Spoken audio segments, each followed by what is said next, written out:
Hi, everyone. Welcome to today's webinar. This is Emily Cohen at Faith Trust Institute, and we still have a few people signing on, so we're going to go ahead and wait another minute or so before beginning.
Good morning and afternoon, everyone, and welcome to Faith Trust Institute and our webinar today, which is titled Cultural Competency, Why Faith is Fundamental.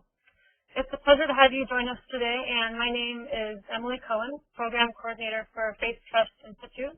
Our speakers today are Sharon Ellis Davis, Julie Owens, and Marie Fortune, and you can view their bios. I will have them up on the screen for you to view while they're speaking. And our webinar today is interactive, so along the right panel of your screen, you'll see a section called Q&A where you can ask the presenters questions during the breaks of our session.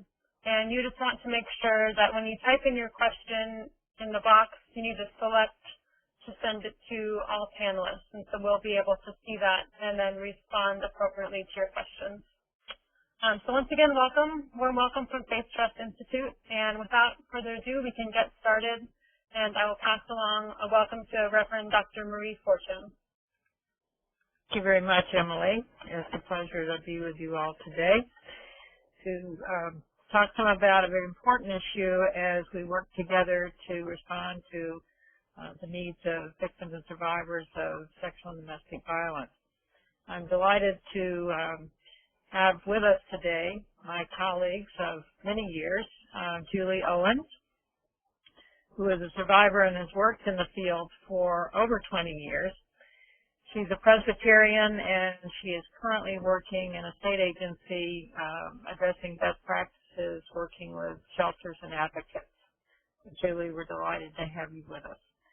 And Sharon Ellis Davis is a pastor in the United Church of Christ, and is also a faculty mentor at United Theological Seminary in Dayton, Ohio, where she works with the Doctor of Ministry program, and she's a former teacher from Chicago Theological Seminary. So welcome to both of you. It's always a pleasure to share this work with you. And as we come together today to talk about cultural competency is understanding that culture matters in all of our lives and that one's own culture is both similar to and different from others. So as we try to find more effective ways to respond to the needs of victims and survivors, we each bring our own cultural experience and we encounter many people with different experiences. Culture is complex because it is shaped by many variables, not the least of which are gender, race, ethnicity, class, age, sexual orientation, language, and also faith. Faith is sometimes the overlooked variable in this complex combination. It is overlooked as a significant dimension of a person's life and experience. And yet over 80% of the people living in the United States have a significant connection to a faith tradition. So we're talking about victims and survivors who may be Irish Catholic or African American Baptist or Russian Jew or Filipino Muslim or Pentecostal Chicana. And all of those experiences that we bring are shaped by all of these variables and specifically by a person's connection and history with their own faith tradition. So we want to talk today about how faith is fundamental to effective work with victims and survivors, and particularly in the role of advocacy and support that many of us play in the various settings where we work. So we're going to begin with each of our guests speaking about their experience and understanding of how cultural competency works and how faith is fundamental to cultural competency. And I'm going to ask Reverend Dr. Sharon Ellis Davis if you would begin. Thank you, Marie. It is really good to be on a panel that talks about faith and why faith is fundamental. I am a survivor of sexual and domestic violence, but mainly my faith issue centered around my experience as a survivor of domestic violence. I am United Church of Christ now, but I grew up as a Pentecostal. My dad was a Pentecostal pastor. My uncles continue to be Pentecostal pastors, and many of them are waiting still for me to get saved and sanctified and repent and come back to the Pentecostal denomination. So when I talk about my faith and how it impacted my decision to stay in or leave an abusive relationship, I can't think of anything that was the support and the barrier. And one of the things that I needed during that, it was clear to me that if the God question was not answered, that I might have stayed in that relationship even if it cost me my life. I think intellectually, I understood that I shouldn't be violated. I think intellectually, I understood that I had a right to be free from violence. But emotionally and spiritually, I was bound to the teachings of the church as I understood it. And so I really want to be clear that I don't remember anyone ever in my faith community, even as a Pentecostal, telling me that I was less than or treating me as less than. But what I do have is a memory of what I was able to access when I was in an abusive relationship. So the voices that I was able to access from my upbringing were voices from the church that told me to stay in these relationships and stand in the gap for my abuser. It was voices that somehow pointed to me as a female as something being my fault because I should have fixed it. The voices that said, if you spend your time and you're suffering right now, then this is what you are reaping from that suffering. And so when I needed to hear the voices that, even though I was at that time a member of a very liberating church, the voices that I heard were more from my past. And I could not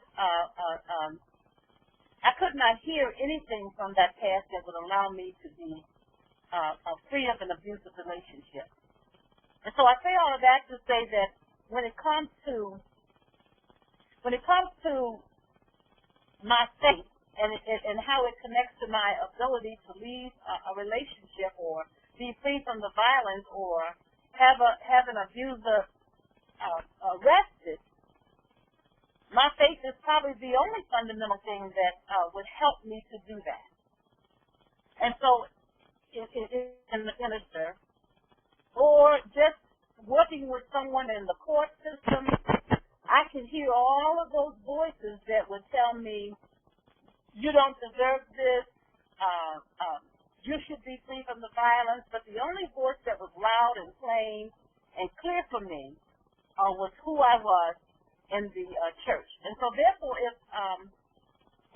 I could not answer the God question, if I couldn't answer the God question and say that my experience with God says that I don't deserve this, that I should be free from it, that I can divorce if necessary, if those questions were not answered, and if I didn't have a community of people that would help me to answer those questions, I don't care what the services were of the shelters and advocates and other friends that want to help me to see, I was not able to see.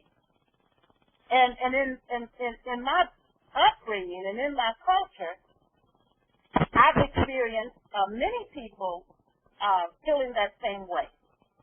Even in the liberating church that I was a member of, and I, back in the early 90s, began a church-based domestic violence support group. The women in this liberal church, in the United Church of Christ congregation, still heard those same voices also.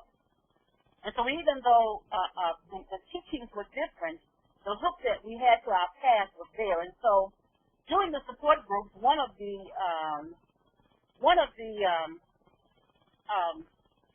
members of the support group heard our pastor preach a sermon, Marriage Made in Paradise.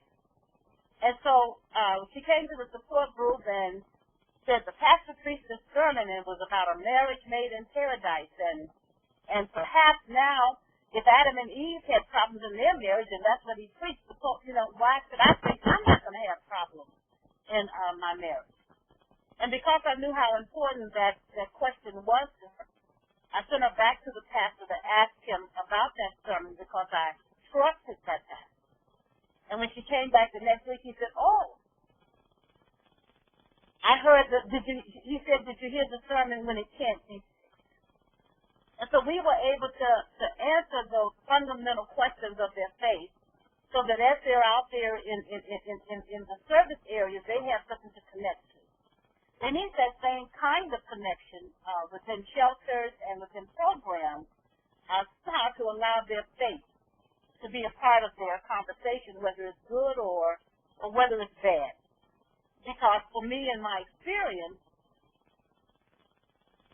we talk about in faith, trust, religion, and being a resource or a roadblock. Well, it kind of intertangles itself where it's a resource and a roadblock all mixed into one, and sometimes you can't tell which one is which, because those things that are roadblocks for me, I felt they were resources, and so I wasn't even able to tell the difference between them.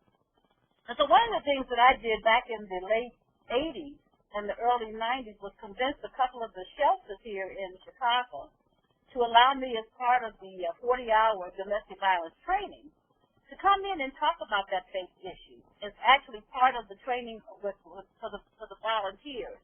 so that they can begin to hear how fundamental faith is to the conversation, to people within shelters, to how they're processing, so that they can at least be aware of what's going on in the mind, because to look at them from the outside, people will be saying, what's wrong with them? Why are they thinking this way?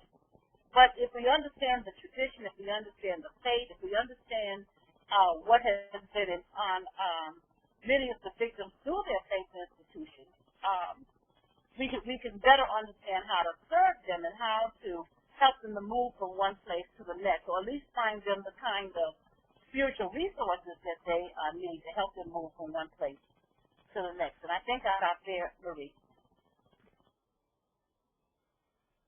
Okay. Thank you very much, Sharon. Really appreciate you getting us started there. And now we'll try to go to Julie Owens. We're having a few technical problems, but we're going to see if we can hear from her now.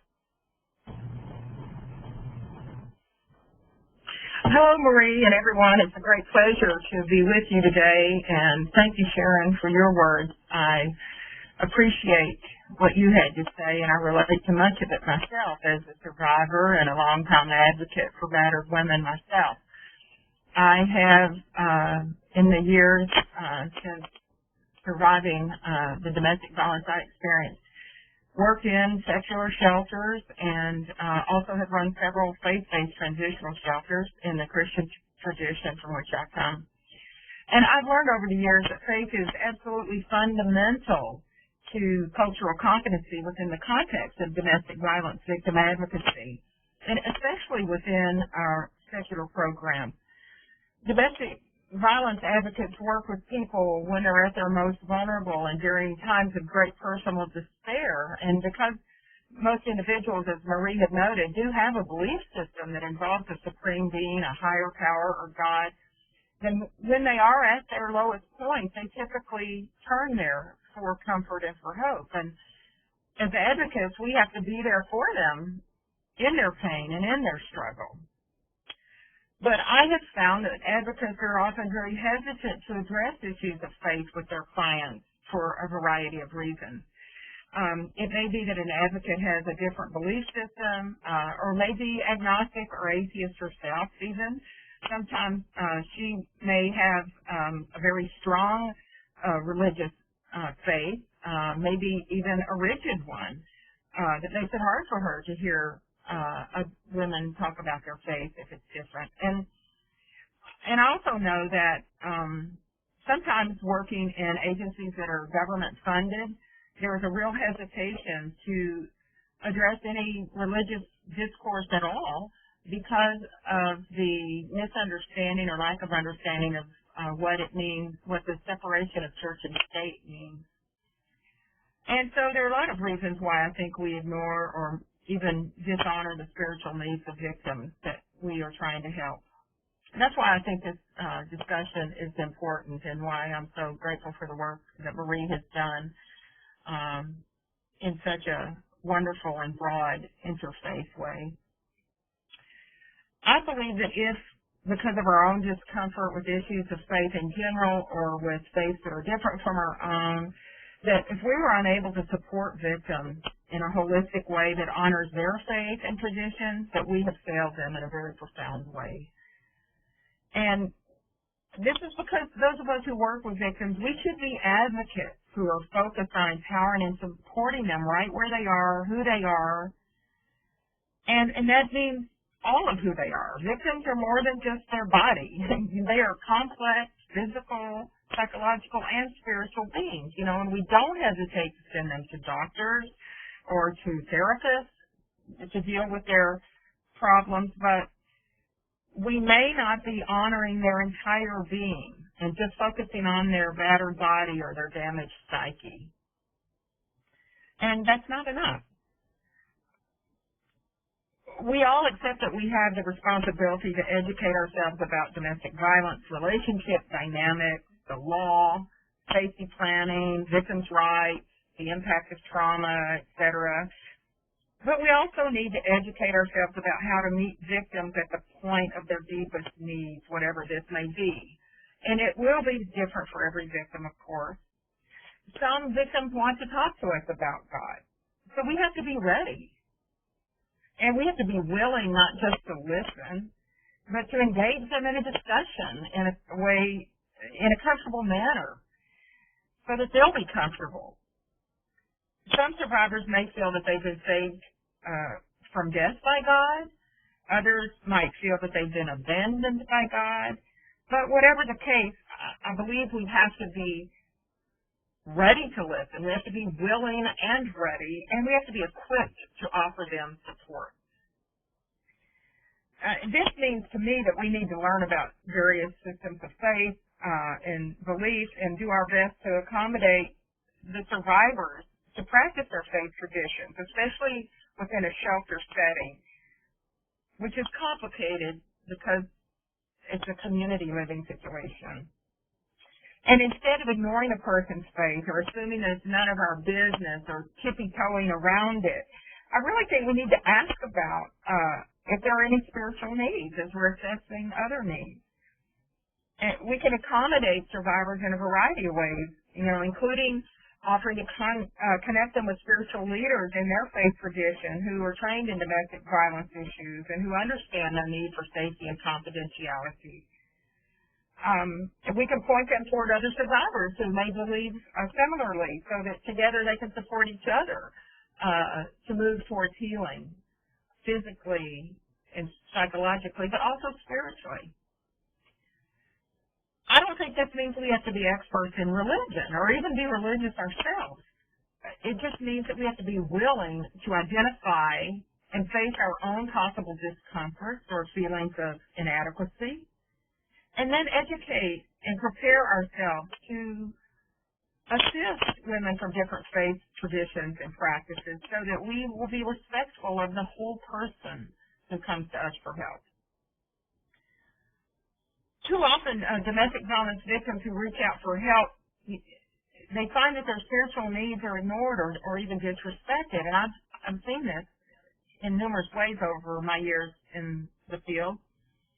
I remember an incident once that really stands out in my mind. I was working in a secular shelter for battered women, but I was also doing a lot of work in the faith community around domestic violence issues, primarily, because of what I had learned from Marie and because she had really supported me in doing work in an interfaith way and within the church. And our church had started a Christian transitional shelter for battered women and children, in fact. But anyway, I was working in this secular shelter, and it was my day off, and one of the shelter workers called me, and she was crying, and she said, some boxes of Bibles were donated, and the manager just put them out on the curb with the trash, and they're getting rained on and ruined. And some of the women want a Bible. What should I do? She was very upset, and so were the women there who felt that their needs and desires to have a Bible were being ignored and, in fact, trampled upon. And the reason why the manager had done this, she said to this employee, was that they would lose their government funding if they violated the separation of church and state by allowing Bibles into the shelter. Well, I knew this wasn't true, of course, and I was frustrated and I was saddened because I really feel that when women are so broken in so many ways that often their scripture is, even though it may have been a tool of abuse by their abusers, it can really become that healing balm that brings them comfort. And, when they have experienced such, unimaginable abuse and terror, sometimes that is exactly what they need. And for some women, it will be a Bible. For others, it may be a Quran. There are different sacred texts. And I think banning them is a mistake. And that's what had happened in this case. Just one example. I really strongly believe that victims should feel free to discuss their faith or even their lack of faith, with their domestic violence victim advocate, who really becomes a central person to them and the conduit to all support for a while sometimes. We have to meet them where they are, who they are, and of course it's always going to be the victim's choice whether or not she wants to disclose any information about her faith or talk about it at all. But it is the advocate's job, I believe, to offer her that opportunity. and to, while we're assessing her needs in other areas of her life, also assess her spiritual needs or desires. Yeah, I'd just like to end this by saying that I think when it comes to the battered women's shelters, it's really, really important that the staff receive ongoing training about diversity issues because, as Marie said, we see women from every different walk of life and different backgrounds and cultures and religions and faiths, and it's really important that the staff and everyone who works within the setting of a shelter or any domestic violence program really be comfortable and familiar with different belief systems and cultural mores and practices, and sometimes that even in a shelter setting means the kinds of foods that are prepared or how foods are prepared, and so it can have real practical implications for how we do our work. I really think that when we talk about our faith issues openly and we learn about cultures that are different from our own, and we honor and respect victims from different traditions, it enriches us as advocates, and it empowers the survivors to really celebrate all of who they are and helps them to begin their healing really from the inside out.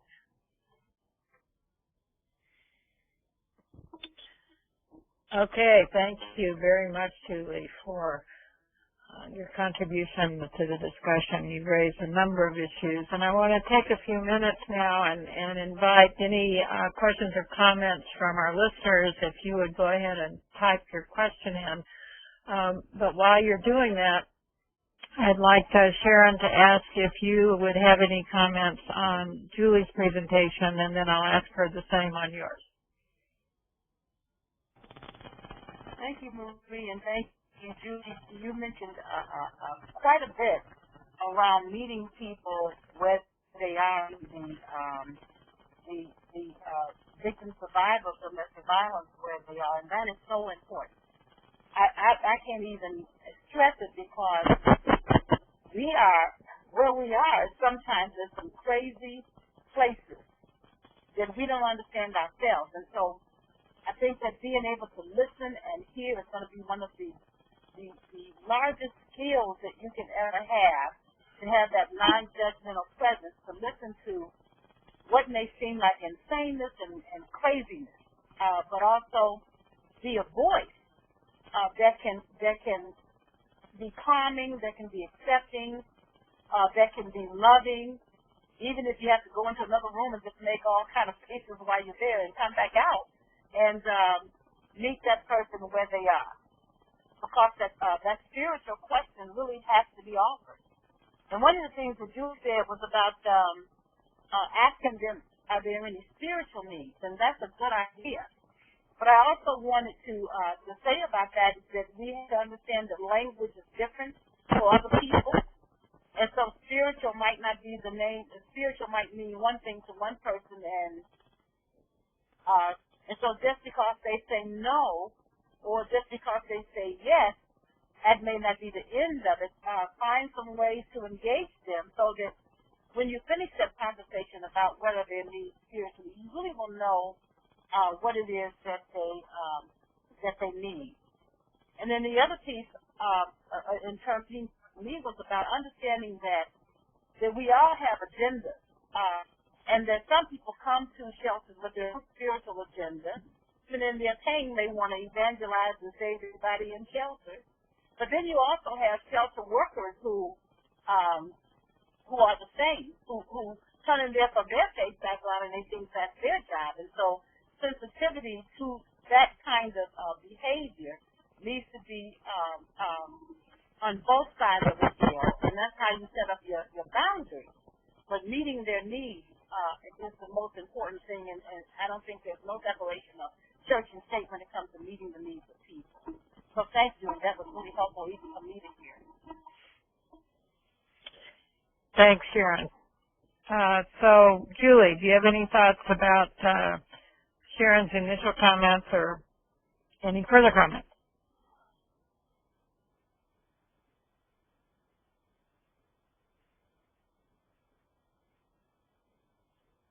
We may have lost Julie now. This is technical problem we were working on earlier, and we were fortunate to have her for the intro.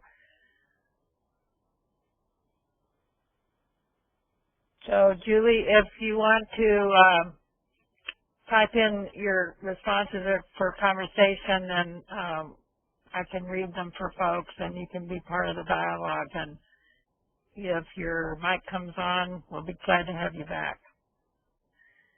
So I would like to just comment as well, and thank each of you for your introductory presentation. I think part of what the struggle is here is recognizing that for an individual, regardless of what her faith tradition is, if that's an important part of her life and she is in crisis, that is almost always going to be someplace that she turns to seek help and support. And for those of us who work in faith communities, our job is to do everything we can to ensure that she gets the help and support that she needs from that community. And Sharon, as you were describing, that was not necessarily what you experienced in your own victimization. But on the other side of the coin, for those who work in the community and in advocacy roles, the ability to hear and respect where she's coming from means that it gives her some space to sort all that out. And that's basically what she needs. I think the hardest thing is to try to not pull the rug out from under her. I remember going to the shelter to meet with a woman a number of years ago who had asked for a pastor to come and meet with her. And she was telling me her story and her background, Sharon, not unlike yours, in terms of those old tapes and messages that she had learned from her Christian growing up, and was currently involved in a church where she was getting all of those messages reinforced that basically blamed her and told her to go back to her husband and submit and pray harder and sort of all of those things. And as I listened to her, I could feel my own anger starting to emerge, and in my head what I was saying to myself is, you know, what you really need to do is get out of that church, because that's clearly part of, you know, what you're struggling with here, and it's just not a healthy place for you. But what I realized is that I never said that to her, because I think that's not what she needed to hear at that time. She needed some place where she could still hold on to something that was so important to her, and it wasn't my job to basically say, you know, that's all wrong and you need to get out of there, even for me to say that as a pastor. But at some later point, my hope was and my expectation was that as she moved through this experience and had the opportunity and the space to deal with it, that she would come to some new understandings about where her faith was and find a faith community that would support her and understand her. But I think for any of us as friends or family members or faith leaders or advocates, it is often tempting to want to just say, you know, this really is the problem, and if you would just get away from this faith community that's telling you these things, then this would all be much easier. And I think it's more complicated than that, and that we have to resist that temptation. Sharon, do you have any further thoughts?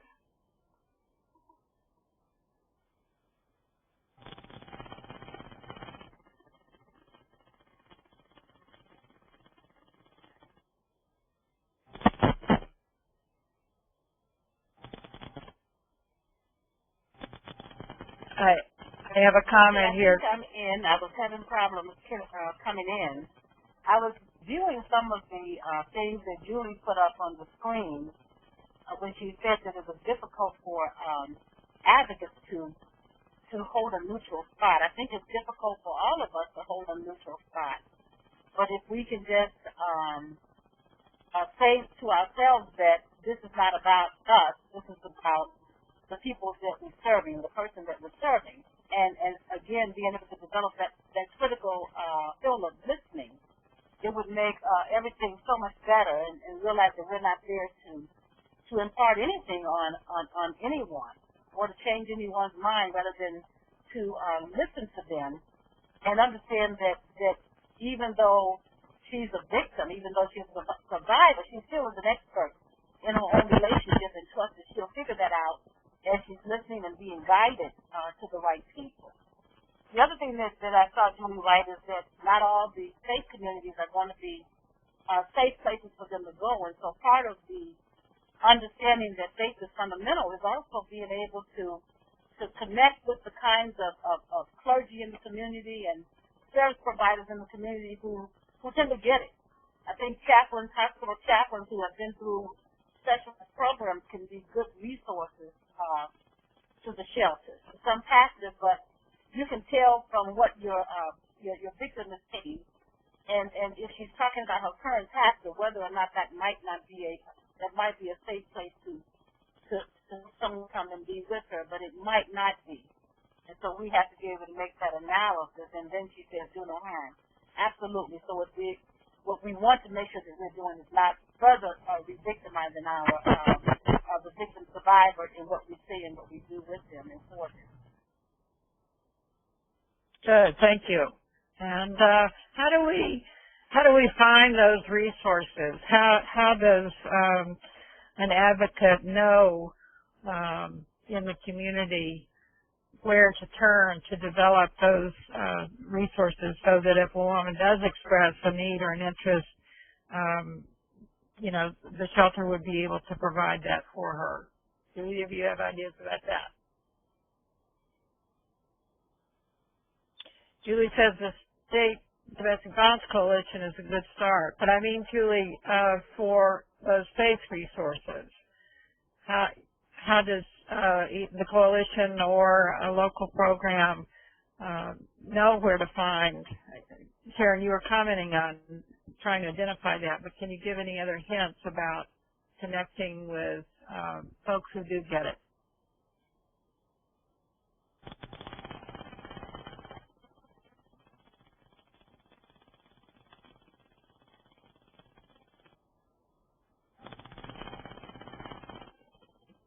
Sounds like we may be having trouble with both of our other speakers this morning. One thing let me add about it is... I'm sorry, can you hear me now? Yes. This is Julie. I just wanted to say that I think that we really have to be proactive and reach out to the different ethnic and faith communities where we live. I think we have a responsibility to do that. That means that it's incumbent upon us to find and recruit folks within various faith and ethnic communities and cultural groups who are open and interested in the issue of violence against women. Once we bring them in and they see that we're okay and we're not trying to proselytize them or change them, that we just want to partner with them and that we honor their traditions even though they may be different than our own, then I think that's where we start. I know that back when I first met you, Marie, back in the early 90s, that's when we started an Interfaith coalition against domestic violence, and it was just a matter of meeting people and bringing them in and starting the discussion.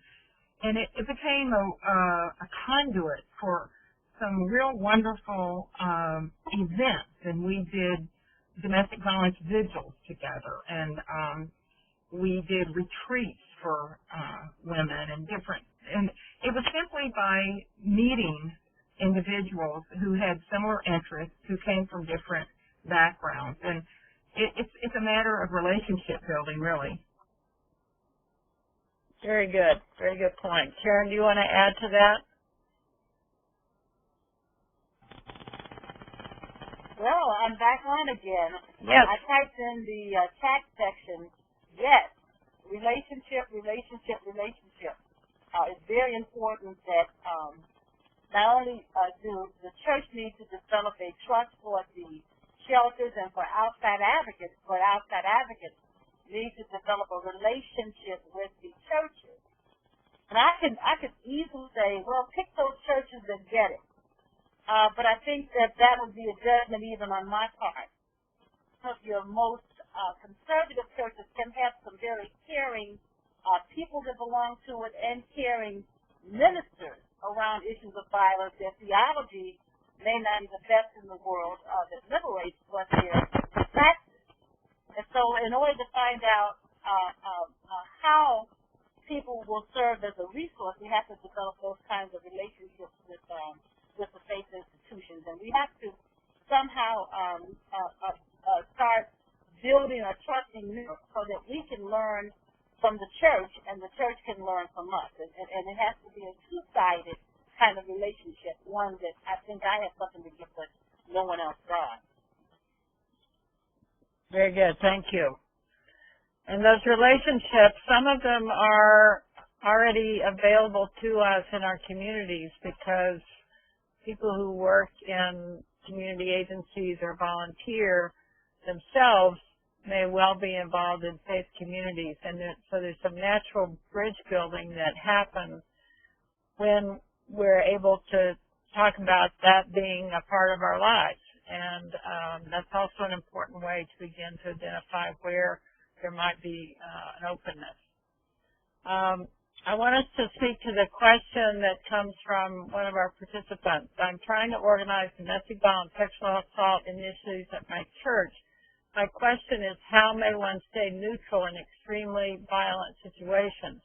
How can we acknowledge certain things are extremely dangerous or incorrect? So, Julie, can you speak to that, or should I just read your... Okay, I'm just going to read your... Well, everybody should see this one. The question was presented, I think it is dangerous to address the violence directly with the perpetrator, especially without the victim's knowledge and without plan for immediate safety. It requires working with local safety experts. Sharon, do you have any comment on the yeah, this is Julie. I think this is a very delicate issue here. I think when I was speaking of neutrality, I meant being neutral in a spiritual sense, and that we are not being too pushy about our beliefs, and that we are staying supportive of someone where they are. I think there are situations where we cannot be neutral. One of those is when violence is occurring right in front of us, in the immediate present. In which case, I think we have to call law enforcement and try to, create a safe situation for everyone. I think where we sometimes will err is when we try to make reports or intervene after the fact,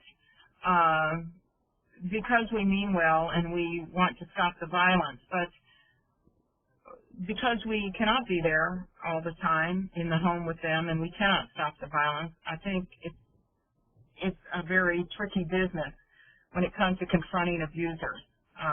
I believe abusers should be confronted, of course, but I think how it is done and by whom it is done and how he is held accountable 24/7 is critical to her safety. Sharon, do you want to add to that? Yes, I do. I think that's a very powerful question. But I agree with Julie when we talk about neutrality. I'm not referring to neutrality in saying that something is wrong, in giving people information that may let them know that they're in extreme danger, helping people to develop a safety plan that could include a faith component also. And we have to be creative in how to do that, because if we just develop a safety plan or an escape plan for them without the faith part, they still may not leave even when things are really violent. And in terms of when something is wrong, I think whether it's a support group that's in the church or a support group that's in a shelter, my way is to ask questions. about what do they believe and think that God would do. And I tried to lead them into their own analysis that this doesn't make sense and that the God that we serve would not want us to suffer like that, or would not have us be subservient in such a way that it oppresses us. And I think that, again, that the victim survivor is an expert in her own relationship. I think that she will come to that if we continue to listen and ask the relevant questions. Because if you're in a church that's teaching something that's contrary to what you really personally believe, it'll be hard to be in that faith institution and tell them that's wrong. Realizable, but also, and it wouldn't be good for the relationship in the church. But certainly it's good to ask questions so that people can kind of come to their own about what they're thinking and learn how to process. I was reminded by this question of a call I got from about a woman who had been hospitalized by her husband, and they were both active in their church together. And after she got out of the hospital, she went to her pastor and told him what had happened and asked for the support of her church as she dealt with the aftermath of having been beaten up by her husband. And her pastor's response to her was that he was really sorry that they wouldn't be able to do anything for her because they couldn't take sides. And when she called me, she was furious at this response. And I think, Sharon, in terms of your point about how she begins to unpack and see for herself the things that are not helpful to her and to her well-being, she was definitely there. But as she told her story, then again, I began to get angry at what had been told to her by this pastor, that, and it speaks to this question of neutrality, that it's not okay to be neutral when someone is being harmed. And in our various faith traditions, there's very clear teaching on that issue, that we have to support the person who is vulnerable and victimized. But how we do that in a congregation, and then how we do that working with advocates in the community, is where we need those relationships. Because in her situation, that pastor in that congregation didn't know what to do, basically, is why I think he responded that way. But if they had been trained in some of the basics and had a relationship with local services and so forth, I think they would have felt like, okay, we need to respond both to the victim and to the perpetrator, and how do we do that in a way that in no way supports the violence that he did to her. So I think it's finding our way through that so that we understand it's not a neutral position vis-a-vis the violence, that in fact is counter to the teachings of most of our traditions. Are there any other questions from our panelists? From our participants. Please get them in. And Julie's comments are right on. That there is no such thing as not taking sides. I totally agree with you on that one. We're going to take the side of one or the other by what we do or don't do. And we have a choice as to which side we end up taking. I wonder, as our time is running out, I wanted to come back to the question of the church-state issues that Julie spoke to and Sharon responded to as well. Just to clarify quickly for any of you who work in agencies that receive government funding, and we have received government funding here at Faith Trust in the past and have dealt with the questions and concerns that government agencies have to deal with. But I want to clarify that the issue here is that federal and state money cannot go to any program that is specifically set up and does proselytize the participants, because that's where the issue of separation of church and state comes in. It doesn't mean that we can't talk about or listen to people sharing their concerns that may be faith-based. And in fact, as Julie pointed out so clearly, if we don't address those issues, we're not going to be able to help that person find the resources that they need.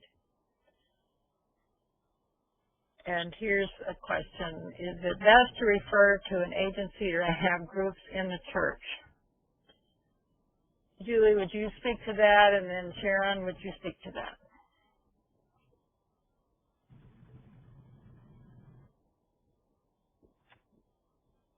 Okay, we've lost Julie now. Sharon, are you on?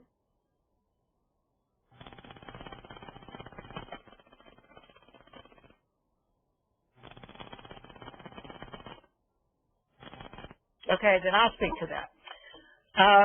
Very good question. And I think that the important thing here is to develop any services. I assume you're talking about support groups for battered women in this question. And that whatever way that we try to offer services and support to victims and survivors in communities is that we do that in concert with the agencies in the community who know the most about dealing with domestic violence. That we need to make sure that we are using them as a referral source for safety, and that we have their expertise as part of anything that we might try to do within a faith community. One of the things that I think faith communities can do is to offer space for those groups. And that's a way to begin that relationship, so that you begin to then learn from the agency and from the advocates what the needs are. And sometimes they're looking for space, and so that would be an important way to support what they're doing. But running support groups for battered women is not a simple thing, and it's very important that the people who do that are skilled and have the expertise and the awareness of the wider community to do that. And from Sharon, I have, out of my after liberation context, we never say either or, but we say both and. And so, again, how do we make that work, but in a way in which is safe for the people we're working with? And Julie adds that secular agencies will use rooms of the church for their groups because it may be a safe place. I don't recommend faith-based groups alone. I think we need the expertise of full-time experts. So it's something to consider as you're thinking about how your faith community might respond. Sometimes those who want to work with victims mean well but are not well trained, and that's just always a situation that, again, good intentions can get us sometimes into difficulties that we end up causing harm instead of helping. So we just need to be cautious about that. We're going to need to draw our conversation to a close, and I regret this because we could probably go on for a while. But thank you all for joining us. I'd like to go to, thank you, Emily. The slide that you see are resources from Faith Trust that might be of help to you in your work.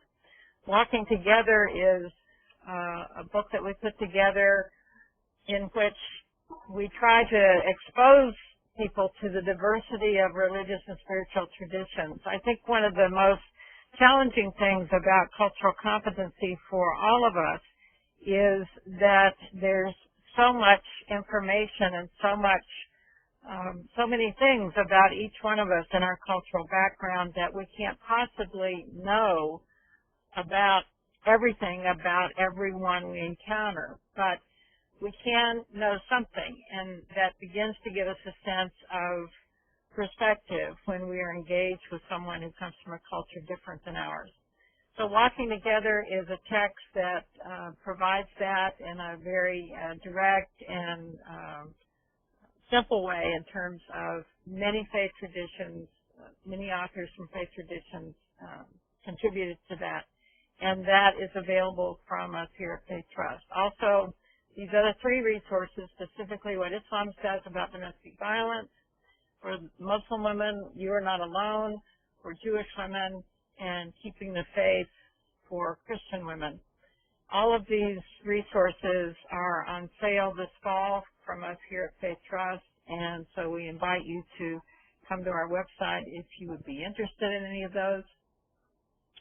And let me just see if there are any final comments.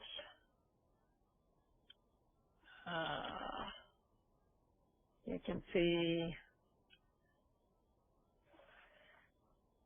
yes, if you want to contact any of us who've been on this webinar, you can do so through Faith Trust. And Julie says she's used Keeping the Faith for many years and still thinks it's the best. Thanks, Julie, for that shout out.